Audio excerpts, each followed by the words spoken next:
ফেরেশতারাও ভয় পেয়ে যান যদি কোনো ব্যক্তি এই দোয়াটি পাঠ করে। হাদিস থেকে জানা যায় এক ব্যক্তি এই দোয়াটি পাঠ করলে ফেরেশতারা ঘাবড়ে যান এবং আল্লাহর কাছে আরজ করেন, হে আল্লাহ, এর সওয়াব কত লেখা হবে? তখন আল্লাহ তাআলা বলেন, এর সওয়াব এখন লিখো না, সে যা পাঠ করেছে তাই লিখে রাখো। কিয়ামতের দিন এর সওয়াব এবং এর প্রতিদান আমি নিজেই দেব।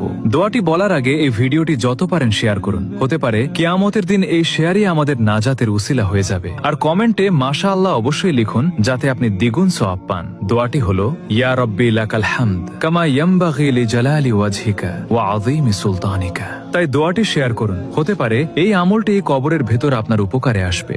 ঘরের সব সমস্যা দূর করার দোয়া। এই দোয়াটি কাগজে লিখে আপনার ঘরের দরজার চৌকাঠে ঝুলিয়ে দিন। ইনশাআল্লাহ কিছুদিনের মধ্যেই আপনার ঘরের সব সমস্যা দূর হয়ে যাবে। এটি 10 জনের কাছে পাঠান, আপনিও সওয়াব পাবেন। দোয়াটি হচ্ছে সালামুন আলা নুহিন ফিল আলামিন। দোয়াটি আবার বলছি, ভালো করে শুনে নিন। সালামুন আলা নুহিন ফিল আলামিন।